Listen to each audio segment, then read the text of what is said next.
नमस्कार बंधु माने आपण मानंकु स्वागत आमर एही चैनल उड़िया शास्त्र को। बंधु माने कौन आपण मानंकर बिछा राशि कि जदि हाँ तेबे एही भिडियोटी को शेष पर्यंत देखंतु।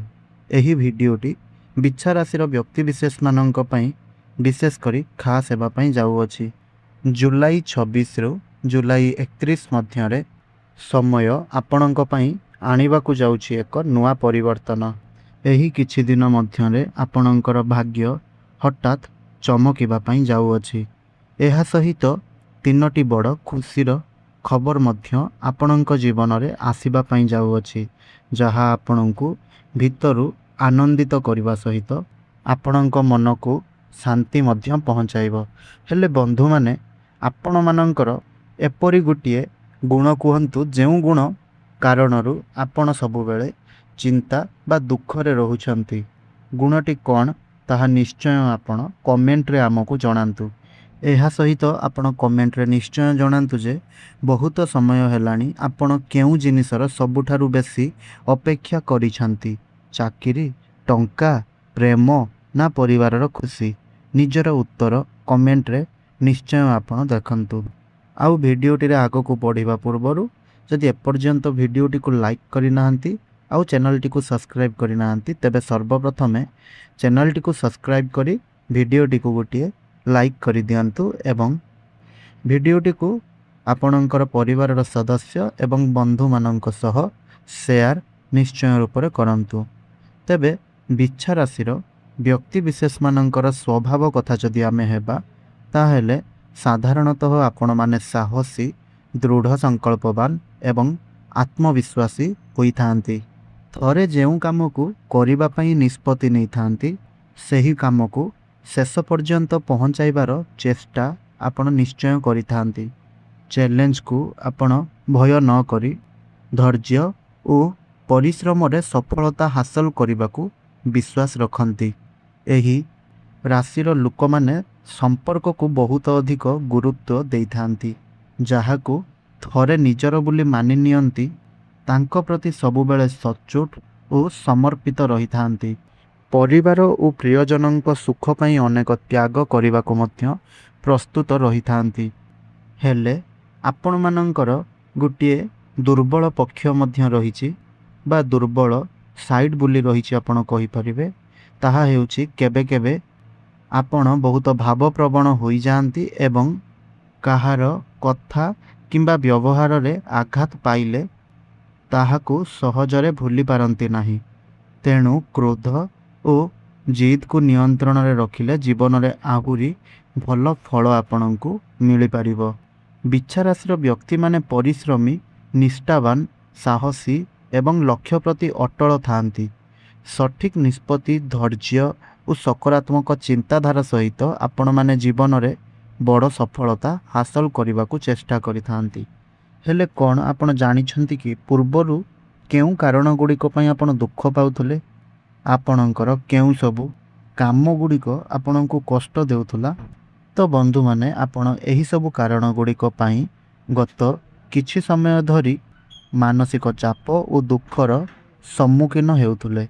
विशेष करी कहा जीवन रे आर्थिक समस्या चलीथिला तो कहार चाकरी किंबा व्यवसाय रे बारंबार बाधा आसुथिला। आउ अनेक व्यक्ति विशेष माने परिश्रमर उचित फल न पाइबारु मनरे निराश सृष्टि हेबा कारणरू दुखरे रहुथुले, कष्ट पाउथुले। आपण संपर्क प्रति निष्ठावान एवं सचोटपणिया एहा सहित परिश्रम वाला व्यक्ति होई थांती। किंतु आपणकर अनेक समय रे एही गुण गुड़िक ही आपणक दुखर कारण होई थाए। आपण लोकमानंकु अति सहजरे तो विश्वास करि नियंती एवं सेमानंकु निज हृदयरु साहाय्य मध्य करंती, किंतु प्रतिबदल रे सबुबेले सेही सम्मान किंबा सहयोग आपणकु मिले नाही। एही कारणरू आपण अनेक थर निराश होई जाइछंती। पूर्वरु आपण निज काम को अत्यंत गंभीरतार सह करंती, परिश्रम रे कौनसी अभाव रखंती नाही, किंतु जेतेबेले परिश्रम अनुसार फल मिले नाही किंबा अन्य केही आपणक परिश्रमर श्रेय नहीं जाए सेतेबेले आपणक ମନକୁ ବହୁତ କଷ୍ଟ ହୋଇଥାଏ। ଏହା ସହିତ ଆଉ ଗୋଟିଏ ଗୁଣ ମଧ୍ୟ, ଆପଣ ନିଜର ଭାବନାକୁ ସହଜରେ ପ୍ରକାଶ କରିପାରନ୍ତି ନାହିଁ। ବାହାରୁ ନିଜକୁ ଶକ୍ତିଶାଳୀ ଦେଖାଇ ହେଉଥିଲେ ମଧ୍ୟ ଭିତରେ ଅନେକ କଥାକୁ ନେଇ ଚୁପଚାପ କଷ୍ଟ ସହିଥାନ୍ତି।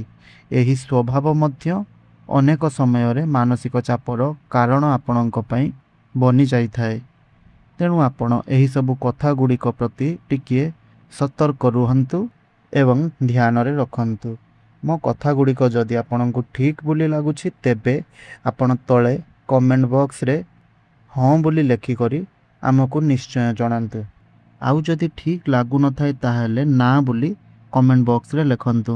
ତେବେ ବନ୍ଧୁମାନେ, 26ରୁ 31 ଜୁଲାଇ ମଧ୍ୟରେ ମିଳୁଥିବା 3ଟି ଖୁସି ଖବର ଗୁଡ଼ିକ ମଧ୍ୟରୁ ପ୍ରଥମ ଖୁସି ଖବରଟି ହେଉଛି, ଯାହାକି ସବୁଠାରୁ ବଡ଼ ଖୁସିର ଖବର ଆପଣଙ୍କ ପାଇଁ ସାବ୍ୟସ୍ତ ହେବ। ତାହା ହେଉଛି ଦୀର୍ଘ ଦିନ ଧରି ଅଟକି ରହିଥିବା କୌଣସି ଗୁରୁତ୍ୱପୂର୍ଣ୍ଣ କାମ ପୁଣି ଥରେ ଆପଣଙ୍କର ଗତି ପାଇବାକୁ ଲାଗିବ। ଯେଉଁ କାମକୁ ନେଇ ଆପଣ ବହୁତ ଚିନ୍ତିତ ଥିଲେ କିମ୍ବା ବାରମ୍ବାର ଚେଷ୍ଟା କରିବା ସତ୍ତ୍ୱେ ମଧ୍ୟ ସେହି କାମରେ ସଫଳ ହୋଇପାରୁନଥିଲେ, ସେହି କାମ ଏବେ ସକାରାତ୍ମକ ପରିବର୍ତ୍ତନ ଦେଖାଇବାକୁ ଲାଗିବ। ଯଦି ପୂର୍ବରୁ ଚାକିରି ପାଇଁ ଆବେଦନ କରିଥିଲେ, ଇଣ୍ଟରଭ୍ୟୁ ଦେବା ପାଇଁ କିଛି ଫର୍ମ ଫିଲ୍ଅପ୍ କରିଥିଲେ, ତେବେ ଇଣ୍ଟରଭ୍ୟୁ ପାଇଁ ଆପଣଙ୍କ ପାଖକୁ ମେଲ୍ ଆସିବ ବା କିଛି ଭଲ ଖବର ମିଳିବ। ଯଦି ବ୍ୟବସାୟ କରୁଛନ୍ତି ତେବେ ବନ୍ଦ ହୋଇଯାଇଥିବା ବ୍ୟବସାୟ ପୁଣି ଆରମ୍ଭ ହେବାକୁ ଲାଗିବ।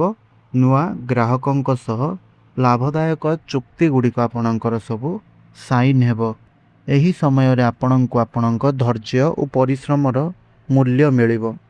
ଦ୍ୱିତୀୟ ଖୁସିର ଖବରଟି ହେଉଛି, ଆର୍ଥିକ କ୍ଷେତ୍ରରେ ସକାରାତ୍ମକ ପରିବର୍ତ୍ତନ ଆପଣଙ୍କୁ ଦେଖିବା ପାଇଁ ମିଳିବ।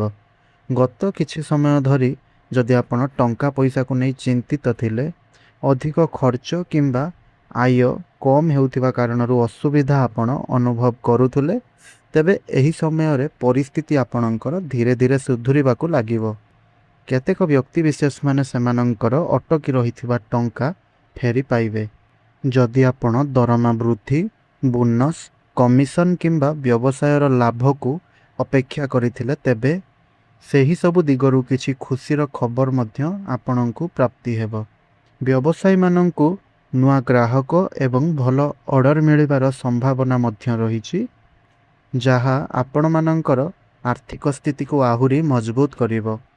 ହେଲେ ଏହି ସମୟରେ ଆପଣ ଅନାବଶ୍ୟକ ଖର୍ଚ୍ଚ ଗୁଡ଼ିକ କମାଇ ଯଦି ନିଜର ସଞ୍ଚୟ ଉପରେ ଧ୍ୟାନ ଦେଉଛନ୍ତି, ତାହେଲେ ଏହାର ଲାଭ ଆପଣ ଭବିଷ୍ୟତରେ ଦେଖିବାକୁ ପାଇବେ। ଏହି ସମୟରେ ଆପଣଙ୍କର ଆର୍ଥିକ ଯୋଜନା ଅଧିକ ସୁସଂଗଠିତ ହେବ ଏବଂ ଆଗାମୀ ଦିନ ପାଇଁ ଆତ୍ମବିଶ୍ୱାସ ବଢ଼ିବ। ଆଉ ପରିବାରର କୌଣସି ଆବଶ୍ୟକ କାମ ପାଇଁ ଧନର ବ୍ୟବସ୍ଥା ମଧ୍ୟ ସହଜରେ ହୋଇଯିବ। ତେବେ ତୃତୀୟ ଖୁସିର ଖବରଟି ହେଉଛି, ପରିବାର ଏବଂ ପ୍ରେମ ସମ୍ପର୍କରେ କିଛି ଖୁସିର ଖବର ଦେଖିବାକୁ ମିଳିବ ବା ସକାରାତ୍ମକ ପରିବର୍ତ୍ତନ ଦେଖିବାକୁ ମିଳିବ। ଗତ କିଛି ଦିନ ଧରି ଯଦି ଆପଣଙ୍କ ପରିବାରରେ କୌଣସି ପ୍ରକାରର ମନମାଳିନ୍ୟ ଏବଂ ପରିବାରର ସଦସ୍ୟମାନଙ୍କ ମଧ୍ୟରେ କିଛି ଭୁଲ ବୁଝାମଣା କିମ୍ବା ମାନସିକ ଦୂରତା ରହିଥିଲା, ତେବେ ଏହି ସମୟରେ ସେହି ସବୁ ପରିସ୍ଥିତି ଆପଣଙ୍କର ସୁଧୁରିବାକୁ ଲାଗିବ। ଘରର ପରିବେଶ ପୂର୍ବ ଅପେକ୍ଷା ଅଧିକ ଶାନ୍ତ ଏବଂ ଆନନ୍ଦମୟ ଆପଣ ଅନୁଭବ କରିବେ।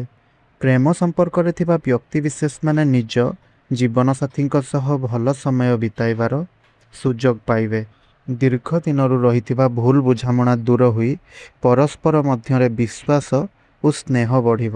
ଯେଉଁମାନେ ବିବାହିତ ଅଟନ୍ତି, ଆପଣମାନଙ୍କର ଜୀବନସାଥୀଙ୍କର ସହଯୋଗରେ ଆପଣ ମାନସିକ ଶାନ୍ତି ଅନୁଭବ କରିବେ।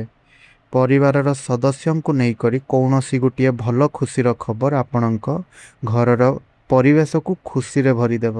ଏହି ସମୟରେ ଆପଣଙ୍କର କୌଣସି ପୁରୁଣା ବନ୍ଧୁ କିମ୍ବା ଆପଣଙ୍କର କୌଣସି ଦୂରରେ ରହୁଥିବା ଆତ୍ମୀୟଙ୍କ ସହ ହଠାତ୍ ସାକ୍ଷାତ ହେବାର କିମ୍ବା କଥାବାର୍ତ୍ତା ହେବାର ଯୁଗ ମଧ୍ୟ ରହିଛି, ଯେଉଁ କାରଣରୁ ଆପଣଙ୍କର ମନ ପ୍ରଫୁଲ୍ଲିତ ରହିବ ଏବଂ ଦୀର୍ଘ ଦିନର କିଛି ଚିନ୍ତା ଆପଣଙ୍କର ଦୂର ହେବ। ତେବେ ବନ୍ଧୁମାନେ, ଏହି 3ଟି ଖୁସିର ଖବର ଆପଣ ଜୁଲାଇ 26ରୁ 31 ଜୁଲାଇ ମଧ୍ୟରେ ଦେଖିବାକୁ ପାଇବେ। ତେବେ ଯଦି ଆପଣଙ୍କୁ ଠିକ୍ ବୋଲି ଲାଗୁଥାଏ ଆମର କଥା ଗୁଡ଼ିକ ତାହେଲେ କମେଣ୍ଟ ବକ୍ସରେ ହଁ ବୋଲି ନିଶ୍ଚୟ ରୂପରେ ଲେଖନ୍ତୁ ଏବଂ ଆପଣଙ୍କର ମତାମତ କ'ଣ ରହୁଛି ତାହା ନିଶ୍ଚୟ ଜଣାନ୍ତୁ। ଧନ୍ୟବାଦ।